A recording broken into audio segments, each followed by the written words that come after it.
you want to keep your travel nursing job, watch this.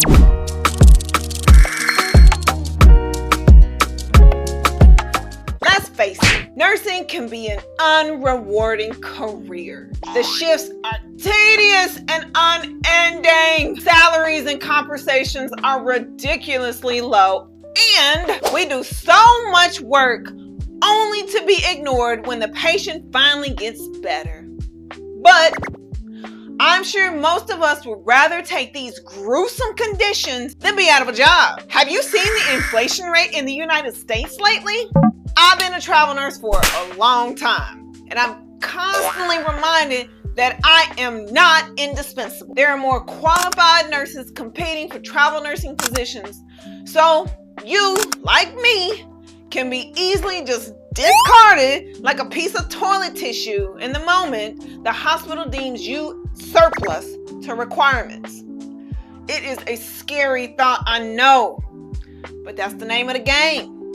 If at any point I do not fulfill the commitment on my contract, the hospital management will terminate my employment without thinking twice. I know we like to blame the suits and upper management for the poor understanding of the realities of the job and whatnot, but I found that most job terminations are hardly ever without a valid cause. Let me give you a little story of what I mean by most terminations are not without a valid cause. I once returned from a 20-day vacation, and in my absence, I heard that 2 of my coworkers' contracts was canceled. One was on a 2-week vacation when her agency called 2 days before her supposed resumption date to inform her, don't come back to work. She was told to contact the manager to find out if the decision was reversible or not. Unfortunately, all of her frantic attempts at reaching out, she was calling, texting, emailing to the manager for more information about the reason for the decision, absolutely failed. She tried multiple calls, texts, and emails until she was eventually given an explanation. She was believed to be taking too many unexcused absences, and she did not fulfill the agreed duration of her contract. Imagine that. Imagine being in a job one day and making plans based on your expected monthly income, only to receive a phone call that literally turns your life upside down. I remember that she reached out to me via text to let me know that she got canceled. Her message read, and I quote, this is the text message directly from her. Girl, they canceled me. Hope you had a good vacation. I felt her pain. I did.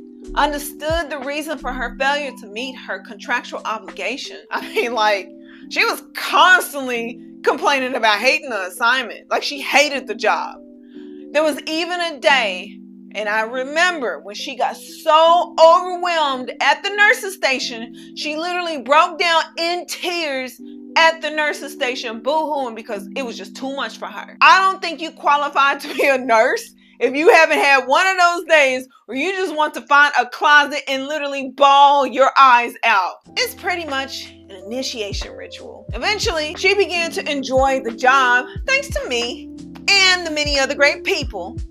But sadly, it seemed the damage had already been done. Some people, apparently not nurses, but some people are fortunate enough to have a trust fund or $1 million family heirloom that guarantees their financial security, irrespective of whether they keep a job. However, if you have none of these things like me, it'd be wise to figure out how not to get fired. Travel nursing is a very complex career, mainly because unlike a more traditional path, you're constantly changing environments and working with new people. I've compiled a list of things that you could do when traveling to increase your chances of retaining your job. Number 1, never complain about the assignment. Don't do it. Never complain about your assignment. Rule number 1 in travel nursing is to always spread positivity. Never complain about your assignment or your work schedule. You don't want to be seen by your employers as someone who just wants a check and isn't interested in the job, even if that's true. Don't be that person who always has something negative to say about a coworker either. Ain't nobody got time for that. As a travel nurse, you're going to be moving around a lot. This means that you'll be interacting with all types of people.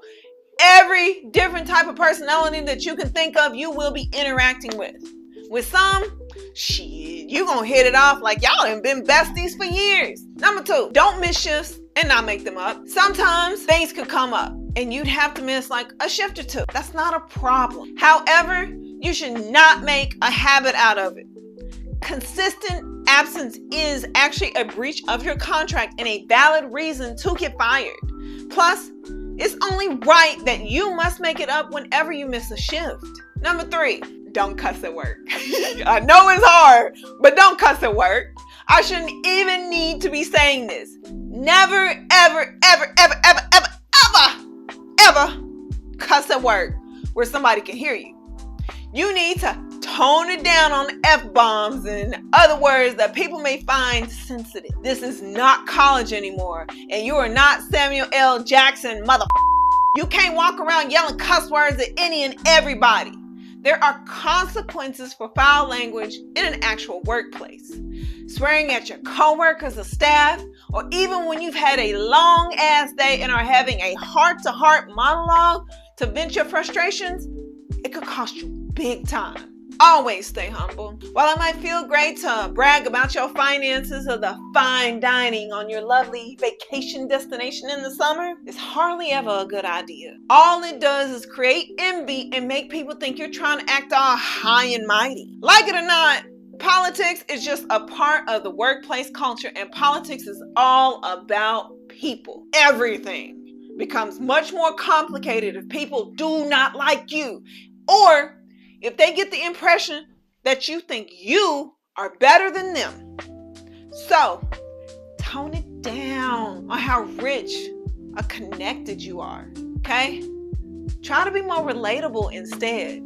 Another thing, never reveal a secret. Another essential thing to remember is that you must never betray anyone's trust. Always keep things told to you in confidence. If you're a little chatterbox who don't hesitate to share the tea for the slightest reason, you're going to be making more enemies than friends. Your patients and colleagues, they need to know that they can trust you, or you might be out of a job a lot sooner than you think. It's also best to keep your plans to yourself as well. Don't nobody need to know. Despite your best intentions, not everyone can deal with success, and that's facts. You can unintentionally ruffle a few feathers by sharing your plans to get ahead. Knowing when to keep your cards close to your chest is so important. The idea is to show, not to tell. You want to be so helpful. You want to be the ultimate team player because no one is indispensable. But you sure as hell can make yourself difficult to replace by being helpful though. It's hard to find genuine help these days. And when you become someone others can rely on, you always be last to be put on any chopping block. So, answer your call lights for your coworkers whenever you can. Smile and help that visitor who looks lost in the hallway. Create a folder of policies, tips, and advice to share with your new colleagues, travel nurses, or be that person that welcomes new nurses and be a calming voice amidst all tension. It's easy to get absorbed in your own mental and emotional issues, but trust me, you'll feel so much better and literally submit your value when you decide to lend a helping hand. You'd have noticed that most of my advice centers on adding value to people. And it's because that's the real secret of getting and staying ahead at work. Your ability to make friends will most likely take you so much further than any other skill set in your arsenal. Learn to be friendly with management, charge nurses, and other staff. And I'm not talking about being manipulative or pretentious. I mean showing genuine concern for their lives, listening to what they say, and taking note of their interests for future conversations. If you're a bit shy and wondering just how to make friends with strangers you just met a few weeks ago. Complimenting them is a great way to start. Identify something very unique about them that you admire, and you gotta tell them about it. Maybe it's their shoes. Maybe it's their smile. Maybe it's their skill with handling patients. Paying people heartfelt compliments will make you impossible to forget or replace. Another great way to become a part of the group within your hospital is to go out and attend events. If you're invited to join potlucks or just hang out at a pub after work, try and accept the invite. Yeah, you're tired as shit and probably want to order takeout and just go to bed, but there's no better investment than in relationships. And finally, you gotta have a stellar work ethic.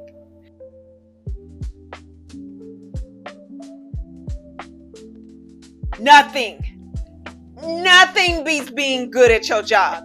You can suck up to your boss and colleagues, but none of that will matter if you're not helpful when it's time to put in actual work. Endeavor to transfer out your patients quickly and show up to work early every single time. And eagerly accept new assignments even when you're not ready to get them. Don't be nobody's slouch. I can assure you that if you practice all these tips, you'll remain employed and probably be at the top of the list for an extension of your assignment. Although life is so unpredictable, you can do your best to increase your odds of success by playing all your cards right every time. I'm sure you found this helpful. Well, subscribe and turn on your post notifications to get notified whenever new videos come up. I'll be letting you in on tips to transform your life and grow your finances and help you achieve millionaire status as a nurse. Mwah! Bye for now.